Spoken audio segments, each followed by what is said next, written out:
No sé qué está pasando. Nunca antes reprobé tantas materias en tan poco tiempo. Es como si cayera en espiral hacia el fondo de un remolino hambriento. No logro controlarlo. Está dentro de mí, me digo de repente, y ya sé que de nada serviría inventarme una excusa con esos argumentos. Mamá, papá, ya no sé qué me pasa. No soy yo, se los juro.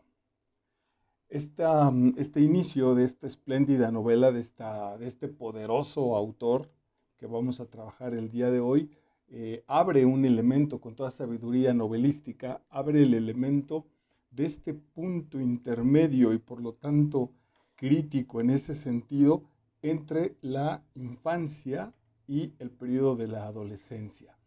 Esta es una novela sobre la adolescencia, sobre ese cambio, sobre las preguntas. Y esas preguntas que cuando fuimos adolescentes en una cultura como la nuestra no podíamos expresar o cuando lo lográbamos solo venían respuestas desde la validez del adulto, desde la validez del que bien o mal ya cruzó por esa, por ese puente que es ese traslado de la infancia a la adolescencia y seguramente incluso alejado de ese proceso, donde ya no quiere reconocerlo y posiblemente diría Alice Miller, donde no quiere reconocer sus heridas, no quiere reconocer sus cuestionamientos. Posiblemente también vienen de respuestas de adultos frustrados, de adultos fracasados, de adultos que quieren olvidar también ese momento de crisis porque lo traen marcado, porque aparecieron sus sueños y se cancelaron, porque aparecieron sus metas más estiradas en la vida y hoy desde su adultez, desde su madurez, ya no las pueden elaborar. Además, esta espléndida novela, bueno, de una vez me voy al título, se trata de La edad de la punzada, La edad de la punzada del maestrazo Javier Velasco.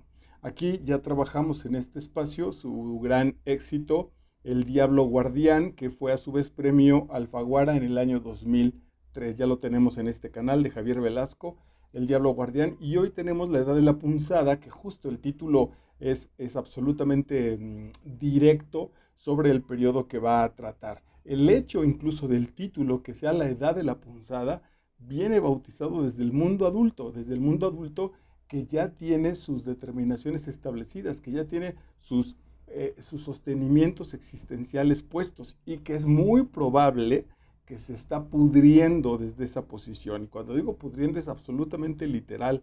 No hace otra cosa que pasar el tiempo para esperar la muerte porque ya no generó un proceso de lo que quizá todavía en la edad de la punzada establecía como sueños, como preguntas, como cuestionamientos netos, verdaderos, válidos, reales, para una vida mucho más trascendente, entiéndase, feliz, justa, pacífica, etcétera, etcétera. Aunque no es un tema político en concreto, solo nos va a contar Velasco, debe ser estará muy cerca de lo autobiográfico, si no es que es casi absolutamente autobiográfica, su punto de vista y su punto de vista desde la inquietud, su punto de vista desde el asunto de el saborcito interior de cómo resolver esto que me está ocurriendo con estas respuestas canceladas. Bueno, hoy es miércoles 5 de abril del año 2023 y estás en Master Vidal. Gracias por acompañarnos. Y retomo pues el primer párrafo de los que te voy a compartir de esta espléndida novela que vale mucho la pena revisar. No sé qué está pasando.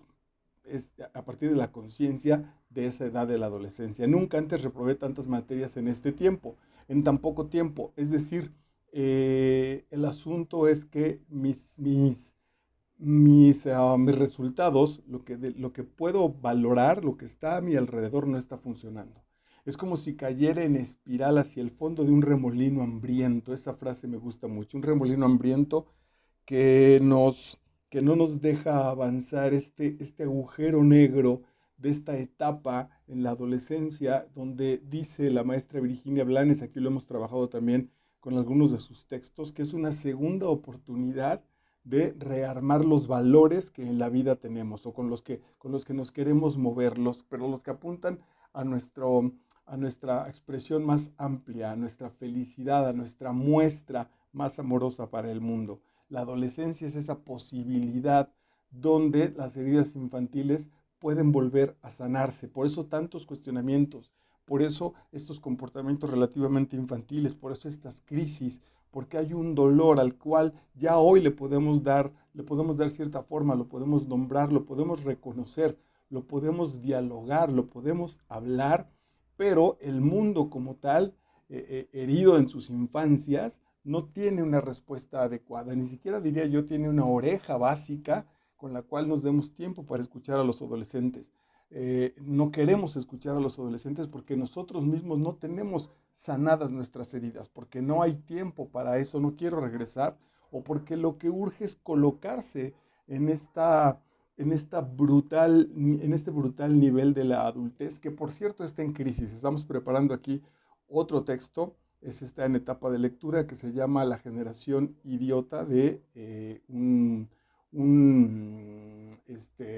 estudioso argentino relativamente joven, muy interesante, un tipo que está constantemente en las redes sociales y que hace planteamientos verdaderamente serios sobre un mundo que vive un proceso de adolescente. Bueno, esta espléndida novela mexicana tiene, tiene este don de reflejar a partir de su narración y de lo que nos muestra, es una especie de reflejo, es una especie de caleidoscopio de nuestro grupo social. Hace las veces de un espejo clarísimo en el cual puedo verme yo retratado en el personaje y por lo tanto reflexionar sobre mis dolores, sobre mis carencias y sobre el mundo que estoy habitando y que construí. Y en este sentido, esa beta también terapéutica que manejaría el maestro Jodorowsky para sanar mi propia realidad.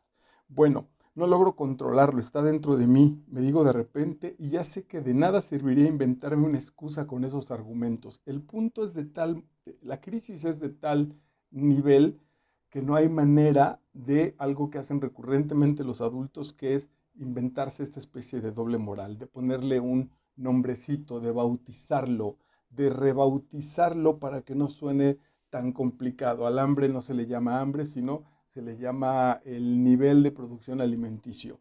A la violencia familiar no se le llaman madrazos y sangre, sino se le llama justamente violencia familiar o intrafamiliar o etcétera. Estos nombres relativamente técnicos que a veces nos alejan de la vida cotidiana, de la vida donde estamos padeciendo las cuestiones y por lo tanto los alejan, decía ya. Y hay algo muy lindo en este primer párrafo de esta novela. El muchacho en plena adolescencia todavía dice mamá, papá, estas voces maravillosas. Hay ya entonces un encuentro, la adolescencia iniciando, puede ser este encuentro donde me empiezan a corresponder y empiezan a latir de nuevo las preguntas importantes para mi existencia, ante las cuales no tengo una respuesta y quizá lo peor, en el caso de la novela, evidentemente, no tengo adultos a los cuales referirme como ejemplos sanos de crecimiento, honestos, para, para, para copiar de alguna manera, para guiar, de estos adultos que van de avanzada y entonces yo poder a través de ellos ir encontrando las respuestas ante mis propios cuestionamientos. Y entonces todavía pide ayuda como los niños. Mamá, papá, ya no sé qué me pasa. No soy yo, se los juro. No soy yo, estoy dejando de ser esa identidad infantil. Estoy dejando de ser esa identidad dependiente, relativamente bien portada, ya también formada, como el caso de esta novela, con la posibilidad de mentir, de vivir en esta doble moral, de el buen gusto, de saber lo que se dice, de callar lo que no se tiene que decir, y todos los vicios sociales y culturales que desde los cuales parten nuestros elementos familiares y nuestros elementos sociales con respecto a otras familias, a salones de clase, a elementos profesionales en el trabajo, medios de comunicación, ya todo lo que forma como tal el contexto cultural.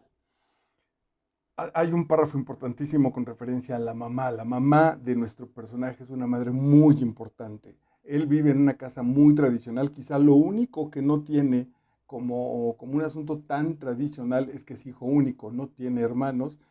hijo de un par de padres relativamente intelectuales, de nivel cultural, diría de clase media alta, pero que aún así con esta estructura de el seguimiento de la mamá, la cercanía de la mamá en el hogar. Y este padre relativamente ausente, muy alivianado sin duda alguna, pero que está en cuestiones profesionales. Tal vez, dice nuestro adolescente, tal vez si ella no fuera tan orgullosa y yo tan mentiroso, ni ella tan posesiva y yo tan respondón, ni ella mi celadora y yo su fugitivo, esto suena a una cuestión que tiene que reestructurarse con el mismísimo Freud, ¿no? Y yo su fugitivo, la tregua se haría larga y yo terminaría pasando las materias. O a lo mejor sería peor el remedio y acabaría de veras como malviviente. La amenaza de la mamá, de los adultos, de que si no seguimos el sendero, en este caso de la educación, de la escuela, de lo tradicional, las potencias a las que nos manda, los puntos tan extremos a los que nos manda en este malviviente, en este vago, recuerdo perfectamente las posibles amenazas de mi papá, sobre todo si no estudiábamos, si no aprendíamos algo que terminaríamos como vagos. Esa era una palabra muy fuerte y con un temor absolutamente real.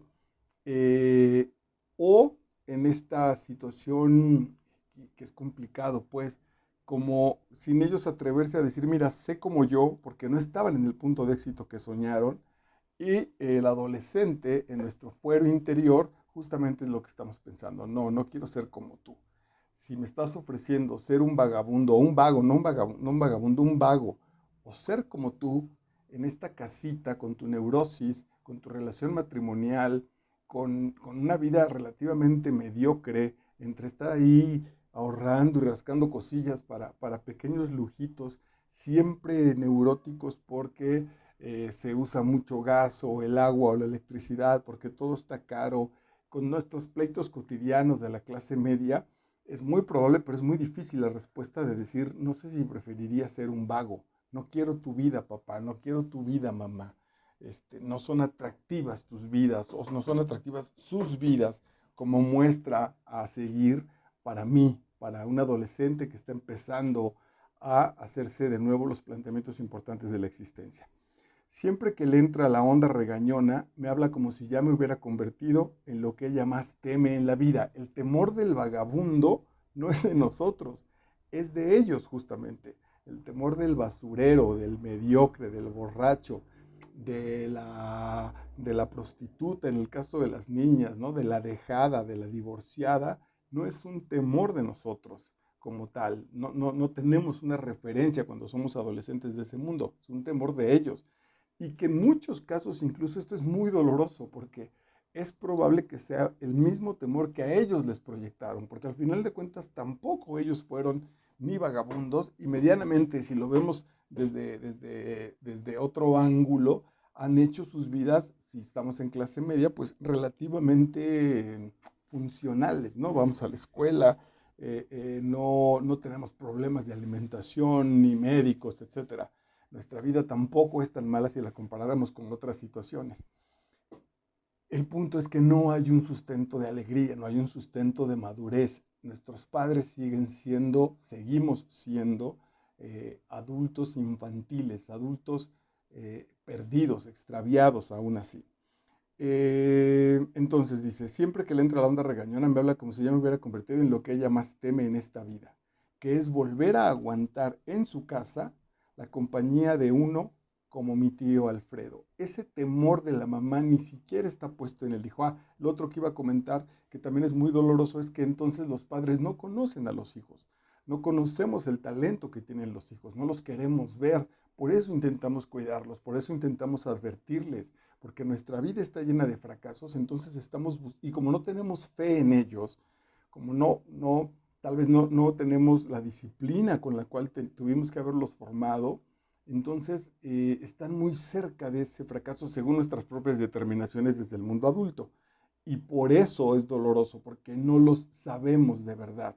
Yo el gran trauma que tuve durante mucho tiempo, la única prueba que pedía con respecto a mis papás cuando yo quería ser actor, era llévenme a algún lugar y lo probamos. Yo tenía esa intuición, yo sentía que yo podría, cuando iba a las obras de teatro o veía películas, que yo podría hacer eso y en muchos casos que lo podría hacer hasta mejor.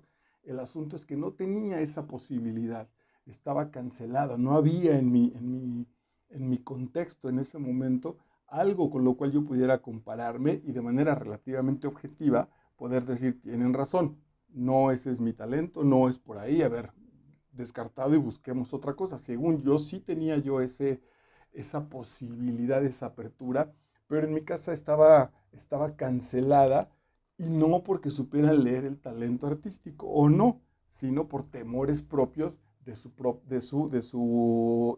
formación interna. Ok, bueno, y hemos estado trabajando algunos textos y lo vamos a seguir haciendo. No sé si fue casualidad, seguro no. He estado presentándote y voy a presentarte todavía novelas que han tenido que ver con la infancia y con la adolescencia y con las situaciones biográficas de los autores. Es muy probable que esos temas no sean casuales, son temas que los habitantes de esta cultura, estoy leyendo una colombiana, varios mexicanos de diferentes zonas del país, es un problema que no hemos acabado de resolver. Seguramente también lo trabajaremos, La fiera infancia del maestro Ricardo Garibay, y es decir, pues ahí está el tema, somos infantiles, somos infantes con estas vivencias infantiles que no hemos acabado de resolver. Y quería comentar esto por estas cuestiones como del árbol genealógico. Él entonces, nuestro personaje adolescente, detectaba que su mamá no era un miedo que tuviera directamente con él, sino no quería volver a tener en la casa compañía como la que tuvo con su tío Alfredo. Ese era uno de los tremendos problemas. Yo como un comentario aquí agregado y personal, de los cuales utilizo mucho, con la idea de ejemplificarlo con claridad, para mí había un asunto muy complicado en ver cómo mi mamá se descomponía cuando mi papá bebía. Entiendo que si mi papá ya estaba absolutamente borracho, bueno, pues cualquier persona se puede descomponer por la frustración, por el enojo, por tener que controlar al borracho, etcétera. Pero mi mamá se descomponía desde que mi papá aceptaba el primer trago. Y mira que mi padre era un tipo que aguantaba muchísimo. Entonces, yo decía, algo sucede, pues, desde que a mi papá le ofrecen el primer trago, mi mamá entra en una especie de crisis complicadísima, se le descomponía el rostro, se ponía muy mal, hasta que lo supe realmente ya con claridad mucho tiempo después en mi vida, encontré que ella le había dolido muchísimo un tío mío, un hermano de mi madre, que murió de alcoholismo, pero murió de la peor manera, es decir, pues seguramente como vago, como vagabundo, en algún mercado, muy joven, a los veintitantos años. Yo viví un par de experiencias de cercanía con este tío, muy, muy complicadas, por cierto, porque le tenía yo mucho miedo, porque olía mal, porque era un vago. Yo decía, ¿qué hace este vago mugroso, borracho, horrible en la casa de mis abuelos? Mi abuelo iba por él para ocasionalmente, eventualmente, pues para curarle la crisis, bañarlo y bueno, pues nada, se volvía a escapar hasta que falleció muy joven. Y después supe que era un tipo agradable, que leía, que hablaba muy bien, que estaba enamorado de los sobrinos en el mejor de los sentidos, pero bueno, pues muy, muy enfermo. Entonces, mi mamá seguramente sufriría muchísimo por ese recuerdo de su propia infancia y de su propia juventud con su hermano cuando mi papá sucedía eso. Si después de eso le agregamos cuando mis hermanos y yo pasaríamos por nuestras etapas de beber, era una tortura, pero no era una tortura objetiva, no era una tortura real que ahí estuviera haciéndose presente. Era una tortura producto de sus fantasmas infantiles. Alicia se pregunta por qué me gustan tanto las historias de cárceles. Alicia es la mamá, que hay aquí un dato importante. Este adolescente no la nombra como mamá, le llama Alicia, y lo cual habla de pues, preguntas antes de dar cualquier respuesta o una especie de determinación de si está bien o está mal. Es un referente del cambio de jerarquías, de orden, etcétera. Alicia se pregunta por qué me gustan tanto las historias de cárceles. Siempre que encuentro alguna en el librero, me paso horas y horas sin salir de ella. ¿Y qué iba a hacer? Pues si para hacer prisión al instituto solo le faltan camas. Y sí, sí, me escuchaste bien, así viene, así no le dice instituto. Es parte de este proceso de maldecir la realidad. Al instituto solo le faltan camas. Esta escuela haciéndose cargo de no solo la información académica e intelectual para el fortalecimiento de nuestras aptitudes a desarrollar de manera profesional o como adultos, sino también encargándose de la estructura familiar. Cuando no hay una estructura familiar sólida, de cercanía, de diálogo, de muestra de adultos íntegros, de adultos felices, se va a cargar al lado de la escuela. Y la escuela también, solamente, cuando menos en nuestra cultura, solamente reconociendo como uno de los puntos más importantes de su proceso el orden y la disciplina, no tiene la menor intención la escuela de escuchar, de canalizar, de encontrar vocaciones, de comprender. No, está preocupada nada más desde hace un montón de años solamente por el asunto del orden y la disciplina de los muchachos, pero ni siquiera hay un orden y una disciplina formativas, solo es un asunto como es una gran guardería. Nuestras escuelas en general en México funcionan como tremendas guarderías. Los maestros están heridos de situaciones infantiles, si es que ese pudiera ser uno de los puntos, nada, pues que me parece que en determinado momento permitiría que esto se avance, pues que si hay cierto orden, ese dolor infantil, puedo trascenderlo y avanzar a lo que tengo que explicar.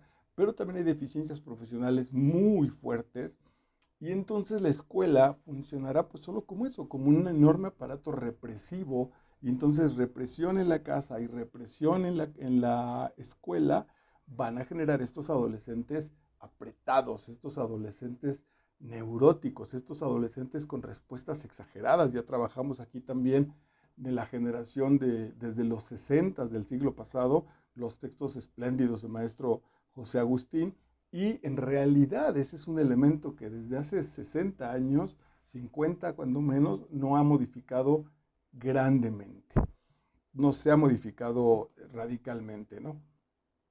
Y luego, ¿cómo este adolescente con estas crisis, con con esta inquietud interna de hacia dónde moverme, qué metas alcanzar, qué quiero perseguir en mi existencia, una salida social bastante negativa en muchos sentidos o a largo plazo será enamorarse? Esta carencia, de nuevo hace un rato que con uno de los comentarios te decía que era como para que lo resolviera el asunto, el mismísimo Freud, de esta situación edípica del hijo enamorado de la madre o del anhelo de la madre. Ya no está en edad de eso, lo reconoce, pues no va a estar con la mamá, pero si no está enterado y si no está resuelto sobre todo, lo va a extrapolar a la pareja, a la novia. Y entonces dice él, cayó del cielo.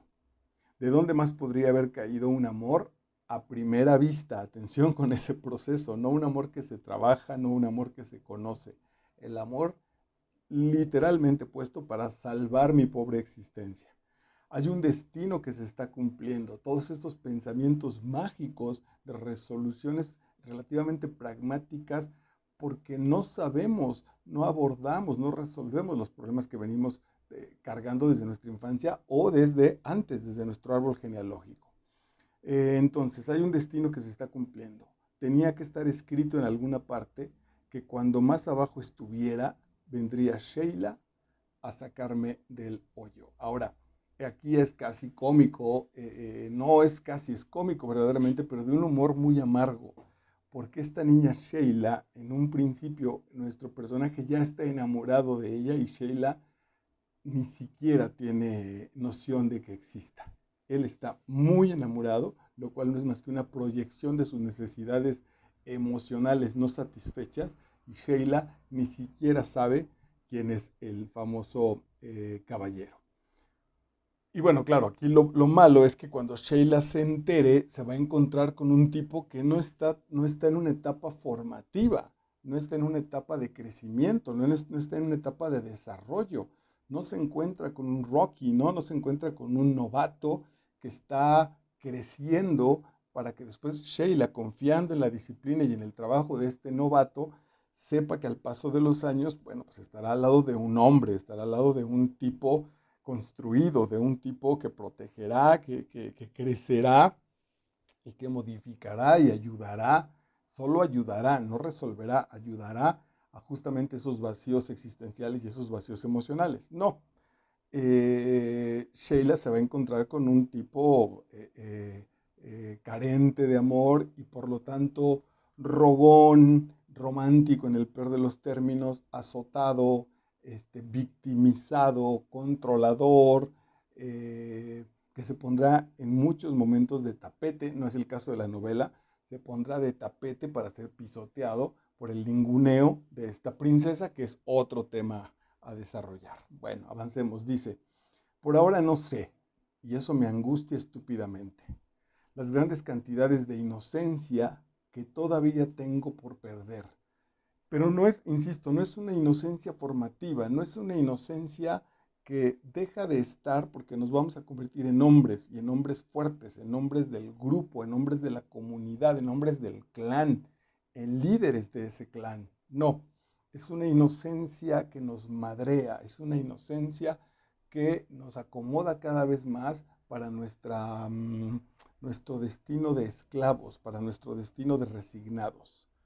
Cuando lo sepa, me enteraré también de que la inocencia deja a su paso huecos que la amargura invade para hacer su nido. Tremenda frase, casi poética, muy dura, muy, muy fuerte.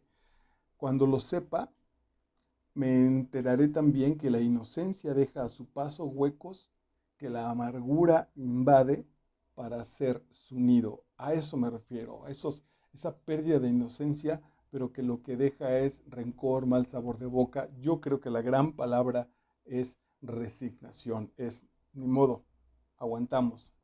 Así está diseñado y ya lograron lo que yo no quería. En lo que yo no quería convertirme, ya lo lograron. En mi padre de primera instancia. A lo mejor trabajo exactamente en lo mismo que hace él o hice exactamente lo mismo que hace él y ahora con hijos me comporto de la misma manera que se comporta él. Tengo sus enfermedades, envejezco de la misma manera. He perdido con mis amigos, con la gente que me rodeaba, no solo, no solo ya no los aliento a que alcancen sus metas, sino que ya los veo desde arriba, con esta especie de soberbia asquerosa que es, llegarás aquí de cualquier manera te convertirás en lo que estaban convertidos nuestros papás. Fue divertida, fue valiosa, fue interesante la lucha, el guerrero que fuimos cuando fuimos adolescentes, pero mira, de todas maneras, mejor tranquilízate, mientras más y más temprano te tranquilices, mejor para tu propia existencia. Y ahí hay amargura, sin duda. El fondo de ese asunto es la amargura. Será por esos días que frases de este tipo hoy me parecen cursis. Pobre de quien las diga en mi presencia. Me hará llorar a solas y de repente a gritos, una vez que despierte horrorizado en mi primer infierno para adultos. Quien utiliza esas frases, quien tiene fe, lo voy a cancelar. Es muy probable que si esto se da al interior de la familia sea profundamente doloroso, porque me voy a encontrar con que mis sueños, mis anhelos, que cuando era niño sonaban ahí a una especie como de ternura, como de quiero ser presidente, ay, el niño que qué divertido que quiere ser presidente. Pero cuando esa idea empieza a seguir caminando, sigue estando viva en la adolescencia, se puede encontrar con respuestas brutales, eh, que son proyecciones de las heridas de nuestros padres, ¿no? Cuando quiero ser bailarín o quiero ser actor, y las respuestas fueron, no tenemos palancas, no eres nada agraciado, no tienes ninguna gracia en la vida como para que consideres que puedas hacer un camino en el arte, son respuestas brutales, son respuestas muy, muy tajantes, eh, que no vienen de la experiencia, sin duda alguna, vienen del temor y de las heridas que esas mismas personas sufrieron y que no resolvieron. Ahí está el asunto complicado, ¿no? Alguna vez con alguien muy cercano, muy alto en términos de su estructura corporal, que amaba el deporte del básquetbol, absolutamente distinto con respecto a la estatura general de nosotros culturalmente, cuando planteó la idea de ser un deportista, de convertirse en basquetbolista, alguien muy cercano le dijo, no, ¿cómo crees? Eso no deja, eso no da, vas a fallar. Y yo mismo me preguntaba, pero si tiene muchísimas posibilidades, el tipo está muy cerca de los 2 metros, este, ¿cómo es que incluso con eso que es tan obvio, puedas tú decir que no tienes ninguna experiencia deportiva real, ninguna experiencia deportiva, puedas escupir ese tamaño de tontería? Bueno, pues venía simplemente de su absoluta frustración y de lo que esta persona recibió a su vez en su infancia. Entonces, bueno, pues es brutal este párrafo, ¿no? Y que se cierra diciendo, y de repente, por eso quien lo diga en mi presencia me hará llorar a solas y de repente a gritos, una vez que despierte horrorizado en mi primer infierno para adultos.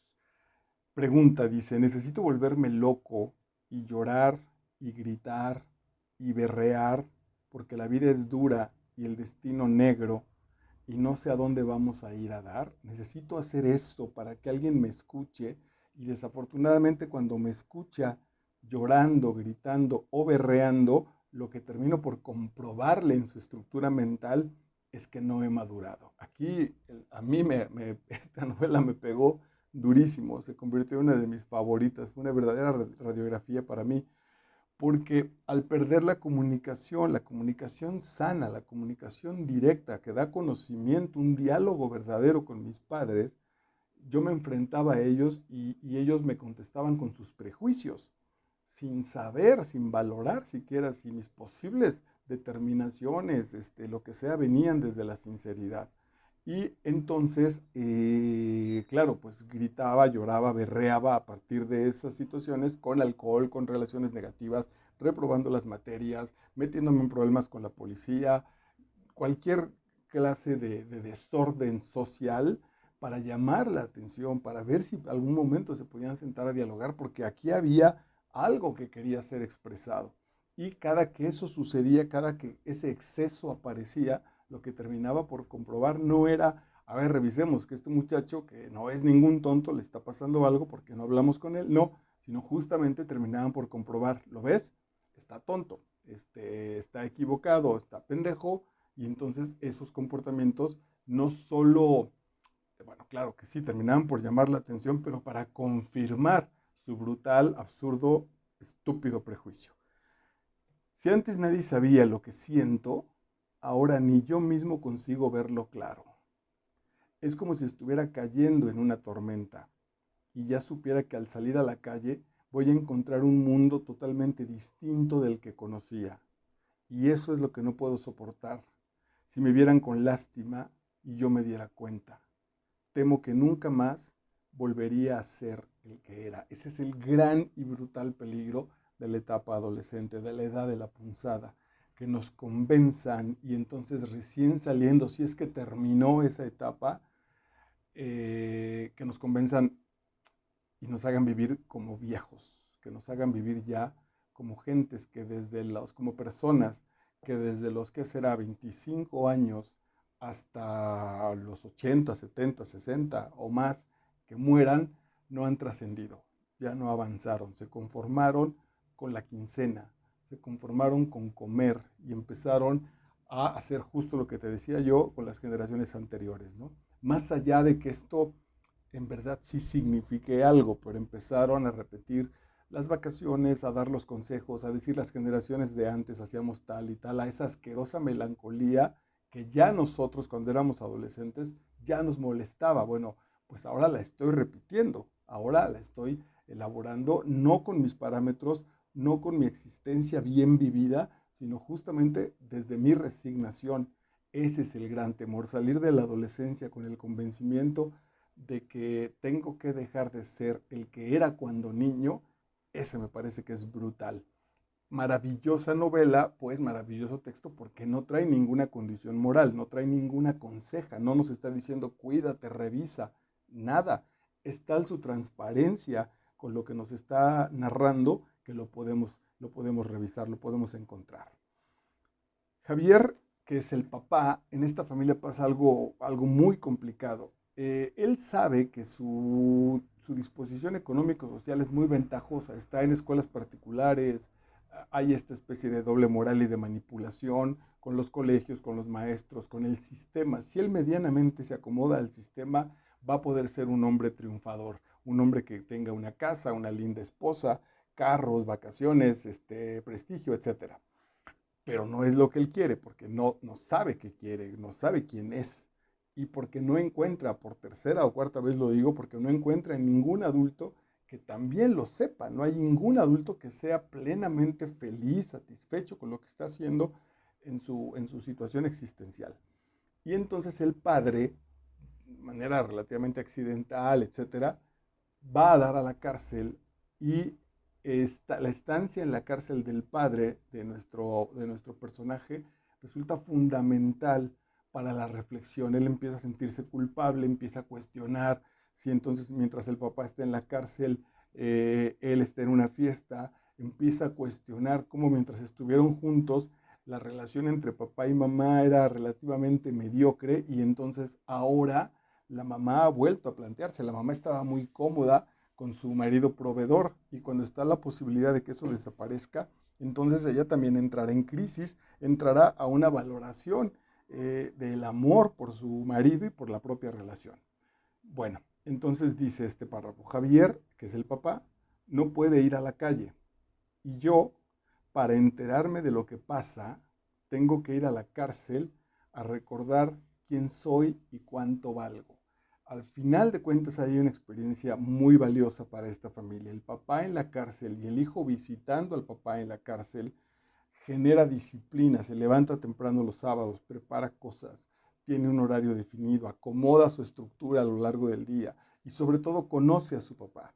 Lo conoce de tal manera que por ahí el papá le encuentra al papá ahí un romance que el papá había escondido. El papá que era tan ideal, pues tan, en el sentido profesional, era de una sola pieza, de pronto el hijo se lo cacha ahí en un asunto de movida. Es un ser humano que tiene debilidades, que encuentra que la relación con su propia mamá, por más maravillosa que sea su mamá, pues la mamá tampoco es perfecta y el papá está, eh, eh, nada, pues intentando sobrevivir anímicamente, espiritualmente, intelectualmente, emocionalmente, sobre todo como pueda, a esa necesidad de sentirnos amados. Y eso para el hijo es una verdadera revolución para reconocer al papá, lo ve como un ser humano.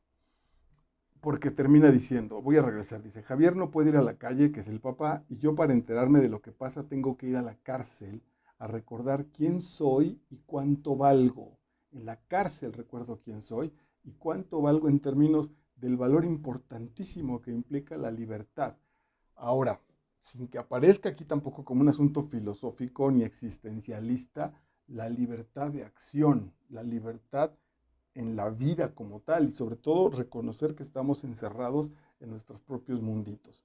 Y cierra este párrafo diciendo, y sin embargo, son las mejores horas de la semana. Esas escasas horas que se volvieron la visita al papá en la cárcel son las mejores de la semana. ¿Cuánto tiempo desperdiciaron? Ya sé cuánto lo perdieron, que padre e hijo dejaron de conocerse, dejaron de revisarse, de mirarse sin prejuicio, de reconocer quién es ese ser humano que está ahí, que juega el rol de mi padre, quién es ese ser humano que ahí está, que juega el rol de mi hija. ¿Por qué también parte de esta brutal y estúpida resignación que tenemos los adultos implica que una vez que los niños han dejado de ser niños, viene una especie de alejamiento de ellos, como si ya no nos interesaran? Estoy generalizando, por supuesto, como si ya no supieran qué sucede. A mí me causaba muchísimo coraje que mi papá no supiera en qué escuela iba. De verdad, yo decía, no puedo creerlo. Él se quitaba un poco el asunto ahí de la carga culpable de eso, diciendo, es que ya eres grande y tú ya tienes que ver por ti. Y yo decía, sí, pero por ejemplo, también hay otro asunto ahí. Yo conocía a todos sus compadres, venían a la casa los compadres, y yo conocía a todos, el nombre de todos y de los hijos de los compadres. Y él no se sabía el nombre de 3 de mis amigos. Si yo tenía 5 amigos, sí, por supuesto que los conocía de nombre, pero ni siquiera el apellido sabía de ellos. Porque no le importa. Ahora, no es porque sean malas personas, es porque el mundo adulto está tan brutalmente cerrado, o estaba tan brutalmente cerrado, que no permitía estos tubos de desahogo de conocimiento con las generaciones que nos continuaban, que seguían. Ok, los maestros nos tratan como escuincles y ellos, los maestros, perdón, los chamacos, los maestros nos tratan como escuincles a los estudiantes de preparatoria y ellos los estudiantes les corresponden haciendo pendejadas de escuincle cagón.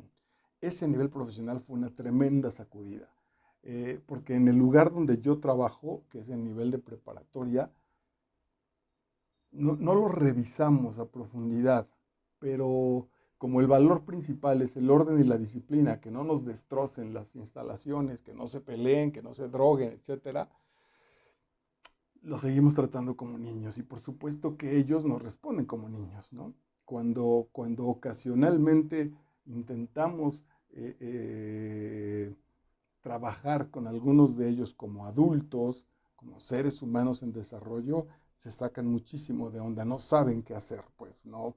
Pareciera incluso que se sienten más reprimidos porque no los dejamos elaborar su crecimiento de adultos. Hace muy poquito, ayer apenas, vengo de una experiencia donde algún muchacho con un asunto ahí emocionalmente inestable fue a tal grado la manipulación de su estado y del grupo que la clase se suspendió. Y cuando hablo de la clase es, logró que el curso terminara. No fue alguien que dijera, ok, me está pasando esto emocionalmente, lo voy a resolver para que la clase funcione. No, fue de tal manera contaminando el proceso con los alumnos que terminaron todos ellos también, seguramente sin procesos sanados, terminaron por sentir eh, compasión, compatibilidad con este ser por sus propias carencias infantiles y nada, y pararon el curso, pararon su crecimiento profesional, se suspendió ese curso por querer aguantar, ser buenas personas, por no quiere decir que lo votáramos, era la propuesta en un momento de la clase fue bien interesante.